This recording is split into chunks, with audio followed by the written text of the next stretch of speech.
right, welcome in to Mornings with Martin. I'm honored to be here. This scene here is unbelievable. It's brought to you by Ohatchee Discount Supermarket. Those guys stepped up and immediately wanted to sponsor this segment with Coach Martin each week, and we couldn't be more happy with them. And Coach Martin allows us to have this beautiful location to do this show. And probably got some wind today. We got a little bit of wind, but a little wind noise. Anything that's good, you got to suffer through it, or it's not worth having. That's kind of like right. David Goggins, you know. Yeah. But Coach, we want to talk to you. Josh actually attended the game last night and gave me the highlights, and we watched some of the clips together. But you guys end up going on the road, correct, to Anniston and win 52-13 over a team that a lot of people don't realize last year made the semis in 4A. Right. And Rico White and his staff. So what went into you scheduling Rico White, and how did that come about? Well, first of all, I mean, I'm only going to correct you and say 52-14, but Josh, I guess. But anyway, what I was going to tell you was, we really had a hard time finding opponents. After the last few years, we've had some success on the field. It's been more difficult to find opponents, and we ended up, our 3 non-region games are all 4A games, and one of them was last week against Cleburne County and Heflin. This one obviously against Anniston, and we closed the year with Mumford. And all 3 of those programs have storied programs and are good, solid ball clubs, and they're all well coached. And thank goodness we were able to have, I give them a lot of credit for stepping up and playing. I mean, I understand that what we do is not conventional offensively, and a lot of people don't like to play it because they don't see it very often, or don't see it maybe outside of playing us or playing a Fife, or there are a few schools that run watered down versions of it. But I think when you get into that type of game, whether you win or lose that game, it's a physical game, and a lot of guys aren't willing to, especially in a non-region game, put their kids in that type of situation. 100%. From an execution standpoint last night, you guys scored 52 and you actually kind of jumped out early, but talk about execution overall from your offense and defense last night. Well, I thought both of them played really well. I was really more proud of our kids being able to face a little adversity. And what I mean by that is once we got the first touchdown, we didn't make the extra point. We were up 6-0, and Anniston actually put together a nice drive and drove it down the field and scored and made it 7-6. And the first quarter ended 7-6 with those guys up, but then we were able to put 3 successive drives together and score 3 successive touchdowns to end the half, and give us a pretty commanding lead, knowing we were going to get the ball coming out in the second half. I thought Coach Jennings and his staff did a great job on defense, adjusting to what Anniston was doing to us. When you only have one video on people, you really don't know what you're going to get all the time. And so as we came into the game, we knew what they like to do from a base standpoint, but they had a few wrinkles in, and I thought Coach adjusted really well, and we were able to, obviously hold them until the very last part of the game from scoring again, and they scored on our young guys. But I thought both sides executed well. I thought our kicking game executed well outside of extra points. We left five extra points on the table last night, and that's going to hurt you in big games. So that's something we've got to definitely show a little bit more improvement in. I thought, we didn't have to punt last night, but we work extremely a lot on our kick game, and so the disappointing part is that we're not able to execute the extra point. A lot of it's because it's Eli kicking, and he just makes a 50, 60-yard run. I mean, obviously he's winded and he's tired, and it's probably not the optimum situation to put him out on the field kicking. And going for 2 seems like a good thing when you make them, but when you don't make them, then obviously you start chasing points. And so we've got to do a better job in that part of the kick game. But outside of that, I thought the rest of them played really well. Let me ask you something. You talked about Coach Jennings and the defense. You have both your corners and your middle linebackers on the state championship winning relay team. You've got a very fast, very physical defense. Talk about that defensive unit as a whole for a minute. Well, I mean, that's where we start building the team from at the beginning. I mean, it's funny because people want to talk about the offense because it is unusual. But to be honest with you, we're where we are because we play good defense. And Coach Jennings and Coach Ginn, Coach Henderson, Coach Jackson, those guys do a really good job of going in there and getting everything ready to go and making adjustments on the run. And last year Coach Finley helped them. He's our strength and conditioning guy, and we all kind of blend into that. But I think the one thing that I'm most proud of is that that we're able to take kids year in and year out and fit them into the system that we have. We do pride ourselves on being fast, but I tell people all the time, it's not always because we run a 4.7 or we run a 4.6 or we run a 4.5. It's because we play as fast as we can regardless of what your speed is. So if you're a 5.2 guy or a 5.3 guy, then play the game as fast as you can. Play it at 5.2 speed. If I've got 11 guys playing the game as fast as they can on defense, then we're a fast defense. Not necessarily a sprint style fast, but we're playing with a lot of effort. And that's the one thing, no matter how fast you are or what type of talent you have, if you give great effort, you got a chance to get on the football field. And you mentioned offense. Offensively, you got a lot of familiar faces back. But who are some of these new guys that's kind of stepped in for you that's maybe a first-year starter that's really impressed you so far? Well, we played a lot of people last night. obviously, guys that have been around, Haynes, Duncan, and King, they're kind of repeat guys that have been with us for a few years. But when you start, at tight end, Troy started at tight end for us last night. Galloway did a really good job. Malik Guthrie and Bryant Turner are playing right guard for us. They're doing a good job. At the left tackle, we're rotating Brent Honecker and Wyatt Cole Reeves. And, Wyatt's done it before he got hurt last year. So it's nice to be able to have another guy with Brent in there. We bring in Eli Engel to be able to play some right tackle also. And then at the left tight end, we're playing Dalton Bennett, and we're playing Luke Zurchin. Luke's a senior, so he's starting right there. So all those guys are all pretty much new, but they've all played a lot of football, and I think that's one of the things that kind of bodes to what we do offensively. The last few years, people can talk all they want. They talk about these big games that get out of hand, whether they're blowouts or not, and people say, oh, those are boring. They are boring in the sense of if you're a fan sitting in the stands. But as a head coach, you love those games to an extent because all those guys I just named, they all got tons of playing time last year. So while they're new starters, they're not new to being on the field on Friday night. And I think that's one of the biggest contributors to success. You and I were talking earlier today about your team in general offensively, and you mentioned this is probably the deepest unit you've had lineman-wise. Right. And running that type of offense that you do with so many pulling guards, so many variables up front, how important is that to you to have those kind of linemen? Well, it's important. We probably have the most depth that we've had since I've been here. Probably not. We don't have those one or two giant guys that we've had in the past, but we've got a bunch of what I call the medium-sized guys, and our depth is 2 and in some positions 3 deep. And I'm confident putting all those guys in the game. There was a time in the last few years that I'd start maybe the starting 7 guys, and we consider our tight ends to be linemen also. So I might start those 7 guys, and you'll see very little change in a game amongst those 7 guys. Well, last night, I think on the offensive line, we played 11 or 12 guys in the mix with the ones rotating. So that's a lot of guys playing. It's getting a lot of playing time, and it opens you up for a lot of possibilities. And now if a guy gets a tweak or a guy gets tired, you got a lot of confidence to bring in that guy behind you. 100%. Coach, when you go on the road like that, and this is just a general statement about how you approach things, is your focus different on the road, especially when you're going into a hostile environment like at Anniston, a team that just went to the semifinals in 4A?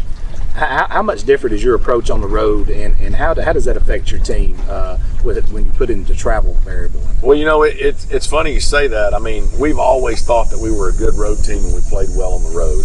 Your offense is set up for that. It is, and we go in there and we feel like with our offense, and that's a great point, is you can kind of go in there in a road game and maybe control the pace of the game a little bit. And so, when you go on a road game, obviously the home crowd has a lot of emotion for the home team, but you're able to take it out with that methodical pounding style offense, and I think that it sets up. But our guys, we treat every game and focus on every game, home or away, and we try to treat it exactly the same. Everything's done exactly the same during the day. Everything's done pregame meal. The only difference is we've got that little bus ride for wherever we're going. And fortunately this year, I think the longest one's only about 40 minutes, 45 minutes. That's good. And then once we get where we're going, then it's like it is pregame when it's at home. And so I think that our players, since I've been here, we've never let the surroundings intimidate us. But a lot of it's because we prepare our kids during the week for what they're going to face. And so they don't go into anywhere and they're like, oh my gosh, we're so surprised. In a good case in point, we didn't win the game, but a couple of years ago when we went to the playoffs against Fife, I mean, we know what it is to go into Fife High School and the winning streaks and all the things that go on. That was a heck of a football game, 21-13, and I would say in no way were any of our kids intimidated by going in there. It was just a good, hard-fought football game. The stage is good. So, talk about the play of a couple of guys. Eli Enos is one that I had written down here. And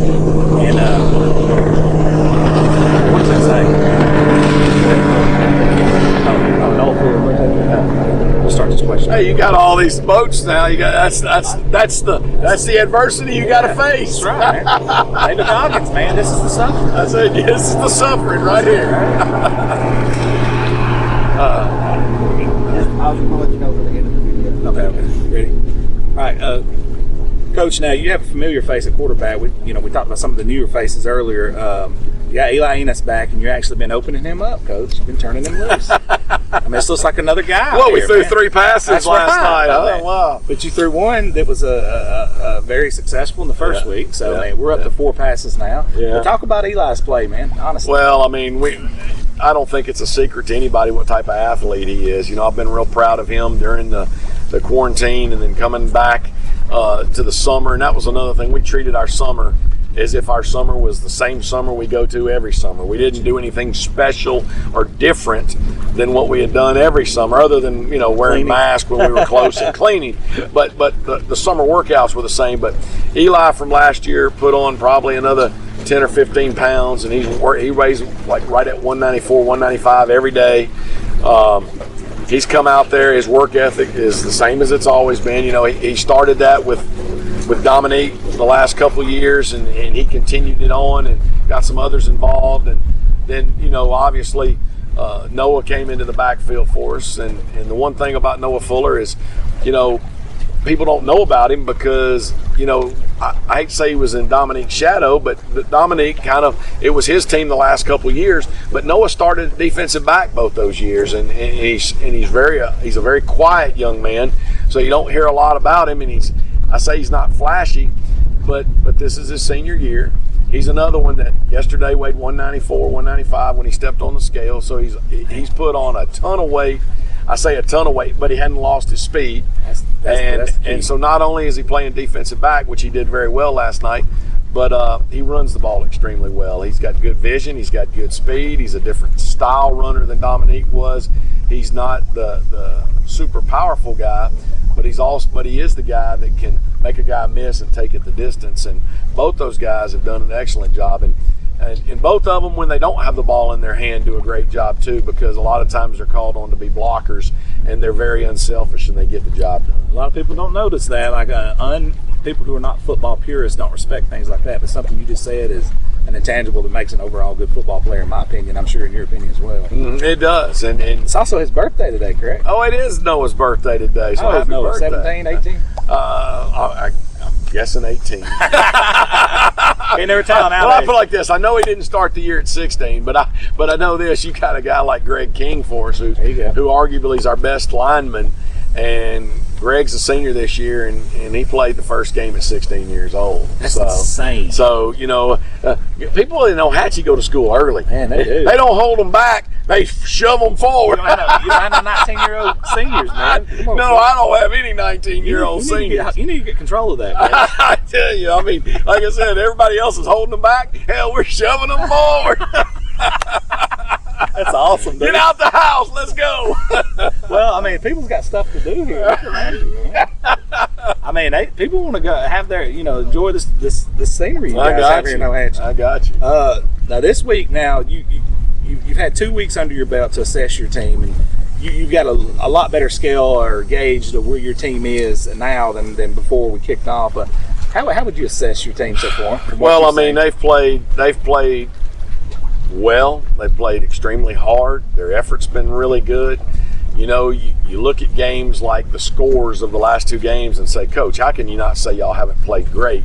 Because as a coach, we look at the film and say, boy, look at all the things we could have done better. And that's a great thing. You know, it's hard to evaluate the teams that you've played because you don't know where they're going to end up during the year, you know. And I think so for us, all we can do is look at what we've done, you know, play by play, and say, how do we improve that? And there's and thank goodness there's a ton of improvement to do. The difference, you know, that's different from last year is when we were in AA, half the teams in our region were formidable competition. The other half were down on the lower scale. And that's not saying anything, it's just they weren't as good. And so you had weeks off that you knew or weeks that you were playing that you knew you probably weren't going to struggle to win a game. In this region we're in, every game's a struggle. All right? All of my non-region are struggle. Last night and the week before, while the score was lopsided on our side, there's no look. It was a physical football game. It was physical last night. That those guys had a lot of size. They leaned on us just like we leaned on them. They hit us like we hit them. Same thing happened last week with Cleveland County. So you know, I promise you, when our guys come in tomorrow, they're going to be sore. They're going to be stiff. We've got to get that out of them. And then we're going to turn right back around and meet arguably one of the best few teams in the state of Alabama in 3A in Welborn. I mean, they're in the top 5 in every poll, and they were state semifinalists last year, and they've got, you know, the nucleus of that team all back. So that was my next question. I mean, there is no let up each week, and there's no let up in our region each week, because once you finish Welborn, then we've got Hoax Bluff, then we've got Sachs, then we've got Piedmont. I mean, you see where this is going. All physical teams. So every game is a physical game for us. But the one thing that I will say about our players and assessing them is I promise you that our coaches and our players' focus will go no further than Welborn. Just like last week, our focus was no further than Anniston. Our coaches didn't sneak a peek at Welborn or work on Welborn or, hey, let's do both of them. Let's look ahead. I mean, this game's a non-region. No, the most important thing was to give our best effort against Anniston. You know, and the offensive coaches, we were looking at Anniston's defense and we were looking at Welborn's offense. Well, we weren't watching Welborn's offense because we're coaching offense. We're watching Welborn's offense to see what they did against Anniston, to see how we could exploit Anniston. Yeah, so then our defensive coaches were looking at Welborn's defense to see how they were defensing Anniston, to see how we could defense Anniston, or if that would be a help to us. So our defensive coaches weren't looking at Welborn's offense, and our offensive coaches weren't looking at Welborn's defense. So you know what? When we click on that film today, and later tonight and tomorrow, now we'll flip sides of the ball, and now we're worried about Welborn. And I think that's what people misunderstand all the time, is thinking that, oh, you're looking at, we never look ahead. I mean, I always tell our kids before every game, you've worked Sunday, Monday, Tuesday, Wednesday, Thursday for this game. Why would you look anywhere else? That's right. Why would your focus be drifting away, you know, when you're getting ready to play Welborn? Why would you look at Oaks Bluff? Or when you were playing Anniston, why would you look at Welborn? Because that's not the team you're playing that week. And I think that our coaches do as good a job as anybody of keeping our kids grounded and focused on the opponent at hand and the task at hand. And so we're looking forward to this week. Absolutely. We're looking forward because, and here's the other thing, it's our first region game. Man, and it's a huge region game because you guys get to host it as well. Correct? Well, we do get to host it at our place. You know, it's a playoff type atmosphere game because it could determine seeding in the playoffs. 100%. Or even in week 1, it definitely can determine seeding. And so I'm telling you, it will be as good a football game that's played in the state of Alabama. It'll be played right there on the creek bank Friday. How important, man, do you think it is to be able to host somebody like Welborn? That's got to be a huge advantage to get them at the creek bank. It is. I mean, we're looking forward to it. We love to play at home anyway. 100%. I mean, it's a very unique place. I know Coach Smith is very familiar with it because he was the head coach at Ohatchee, you know, back in the late 90s, early 2000s. So he's very familiar with it. His kids, you know, grew up in Ohatchee in their early formative years. So it has a place in his heart too. So I think it's a little extra special on the rivalry. But I tell you what, I just love it because you got two really good high school football teams that are getting ready to lay it on the line. And I mean, obviously Jet is the point man on their offense and playing as their linebacker on defense. So a lot of it will revolve around him, but also there's so many talented guys in the backfield for them and their linemen. I'm going to tell you what, they do as good a job of anybody coaching their offensive line and defensive lines, having people be where they're supposed to. I mean, they're fundamentally sound in everything they do, and you can't say that about every football team that you coach against. And these guys, we don't have to worry about them being fundamentally sound because it will be a heck of a football game. Coach, you open up, like you said, with 4A Cleveland County, then a state semifinalist in 4A, a state semifinalist now with Walter Wellborn coming up. And Hoach Bluff was state semifinalist 2 years ago in 4A. Right. So, and last Coach year, Rob and them, they do a great job. And Sachs was there a few years ago. And so we just watched Hoach Bluff last Thursday, big physical team. So Yep, they are. You don't really get no breaks, and I'm gonna tell you, some of the best football in the state of Alabama is played right here in Calhoun County. So I think this Wellborn-Ohatchee game is big for the county as well. Well, it is, and the big thing about all of these games is you want to win them, but you also got to win them and get out healthy. And that's why we've been so adamant about playing so many different kids, is because the odds are against you not getting tweaked up, nicked here, bruised here, a guy out for a game because of an ankle or a high ankle sprain or a bruised knee or what. I mean, there's always a reason why you're going to lose a kid here or there. And so it's important that your guys are ready to go. Because I always tell our guys, you're one play away. It's true. And it's easy in practice to lose and be distracted. Be distracted because you're like, well, I'm not playing. So-and-so's the starter. Well, it just takes one play, and buddy, you're the starter. You're the starter. And if you're not ready, there you go. Then you have nobody to blame but yourself, because you're going to get an opportunity to get repetition in practice. But you better practice like you're a starter at no matter what team you are. Especially in the brand of football you guys play and some of these opponents you have coming up and just played. You better be ready to play. Well, I mean, Wellborn's a wing T team. That's their base, and then they'll actually get in some sets that are really the box, but it's very similar to the way we line up, and it's power football at its finest. And you'll see two of the best fundamental football teams out there this Friday. You want to see two well-coached teams, hard-hitting action. You probably want to go to the Creek Bank this Friday for sure. I mean, this is going to be a really, really good football team. Coach, we enjoyed it. Thank you so much for having us, and looking forward to these the rest of the season. Well, we appreciate Average Joe's coming out here, and of course Ohatchee Discount Foods. We really appreciate them too. So it's nice to be able to do this, and of course the scenery's terrible, but other than that, it's fine. Man, this guy's being modest. Thank you guys for tuning in. Appreciate it.